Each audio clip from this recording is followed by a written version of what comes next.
ওয়ালাইকুম সম্মানিত ভিউয়ার্স, আছি আজকে বর্তমানে সন্দ্বীপ বাংলা বাজার ঘাটে, দক্ষিণ সন্দ্বীপে।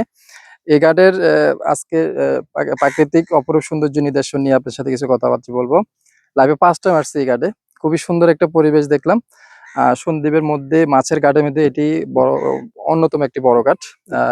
খুবই ভালো লাগলো এখানকার পরিবেশ। প্রাকৃতিক সৌন্দর্যগুলি খুবই অসাধারণ। চারি সাইড দিকে যে সৌন্দর্যগুলো দেখলাম বা যে আর জেলে বাইদের যে কার্যক্রম এখানে দেখলাম খুবই অসাধারণ এবং খুবই পরিবেশ বান্ধব একটি মনোমুগ্ধকর পরিবেশ দেখলাম। খুবই ভালো লাগলো। এই বিকেলের ওয়েদারে সবসময় আসলে এখানে আসি, ঘোরার মতো একটা ভালো প্লেস আছে। খুবই মনোরম পরিবেশ। এই জন্য বলতেছি, বাংলাদেশের যে পরিমাণে তাপমাত্রা এখন বাড়তেছে দিন হারে, কিন্তু এখানে আসি খুবই ঠান্ডা একটা কোলাহল পাইলাম। খুবই ভালো লাগতেছে বিকেলের ওয়েদারে একটু বসে এখানে আড্ডা ফাড্ডা দেওয়ার মতো ভালো সুন্দর এবং পর্যটক স্থানগুলো রয়েছে। খুবই সুন্দর, খুবই ভালো লাগলো। জেলে ভাইদের সাথেও কথাবার্তা বলে খুবই ভালো একটা টাইম কাটলো। অনেকক্ষণ ধরে তাদের সাথে আলাপ আলোচনা করলাম।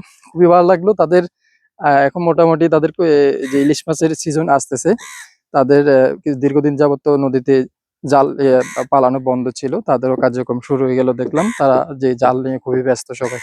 যেহেতু আমাদের সন্দ্বীপের এটি একটি মাছের ঘাট, মাছের যে আয় উৎস এখান থেকে আসে।